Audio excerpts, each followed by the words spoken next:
James, tell us a little bit about your background and yourself and how you came to be standing here. What was it that brought you to faith?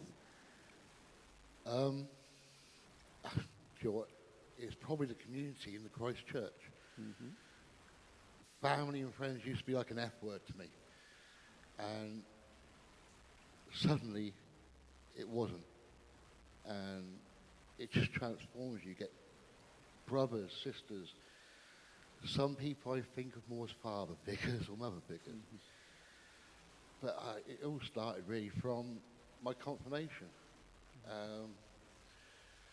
Can come a bit cliche to some people, but I felt a light just infuse into my heart, you know. And it just, even my kids say, I'm a lot less stressful. So, if you're able, could you share what life was like before you found Christ? I was going to mention about a yoke, because I used to do strongman competitions. And my life has been like a yoke. Every step, you feel like you're going under and under, and then someone adds something new onto you. And you just get used to that weight. You forget it's there, and something comes on, and it's getting heavier. I ended up being a single parent, working 12-hour shifts. I ended up self-medicating with drink and weed, just to get me through the days. 2017, I was at work and I just collapsed. Believe it or not, I went to the job centre and the guy said, please don't look for work for ages. You don't often hear that from the job centre. And then I met my wife in 2019. I just felt empty, like a shell. And I say to people, this is our mortal body. So I was missing that Holy Spirit. The light has gone out a bit. And then, believe it or not, I like flower arranging. I'm also a qualified makeup artist and hairdresser. And I sent a letter to my vicar and said, could my wife come along and do flower arranging? And he remembered me because I'd done an Alpha course years ago. And that was near the end of 2019. And then, obviously, COVID hit. And we were supposed to be getting married in 2020, me and my wife, and that didn't happen. Then the next date, that didn't happen. Luckily, the third one happened, and I still hadn't changed my mind, neither had she. And that's where she got baptised, I got confirmed, and then we got married, happily ever after. And for a year, I didn't speak to anyone about what I was feeling inside. And one day, my friend Simon, well, my brother, really young,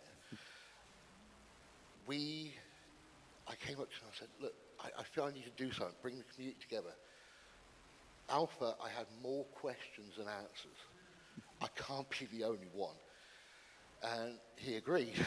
So we spent 3 months in my office, man cave, gentleman's room, which is full of He-Man figures and Transformers. Yeah, I'm 47. And we got together for 3 months trying to plan something, and it was Fellowship of Faith. And it got to the day, and we were holding it in the church, so it was a safe space. People recognised it, and they could come along.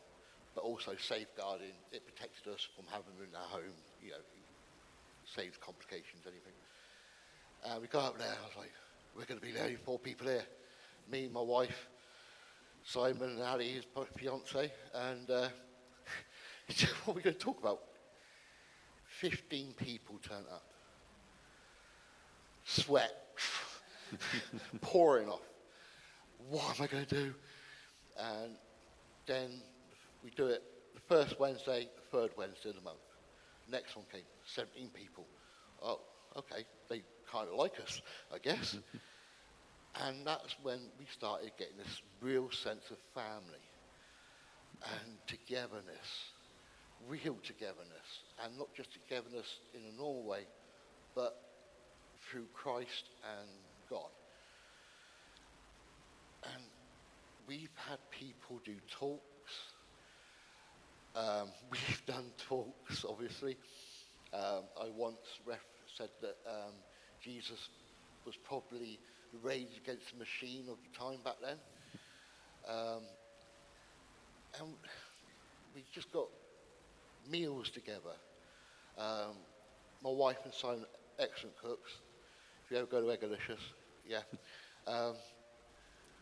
We started doing harvest meals, but we started experimenting. Some things were better than others.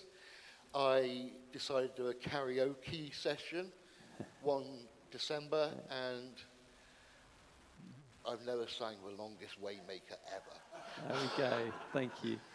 So, thank you, James. I mean, you've shared with us about how that experience of encounter with Christ has actually given you a new front line of people who, you said at one point when you were talking to me before, that actually you didn't want people to end up and going through the things and spaces where you were. Yeah.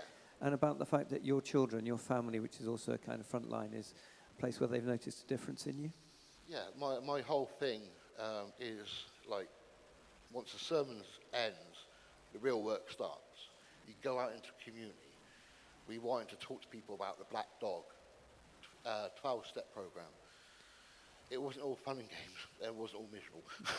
So there's like a healthy balance. And we actually added someone onto our team called Sean, because he's now on an Exploring Christianity course. We've got people that have never spoke. And one person said that, no, they had a home group and she never spoke. And one day, she was talking about her life, and we just I explained, there's that nun program, but what's that program? I don't know what it is. Anyway, My wife thank you. likes it. Thank you. So, what a wonderful story. I love that quote, when the sermon ends, the work begins. We go out and do the work in the community. Can we give James a massive round of applause and thank him for sharing? Thank you. Thank you.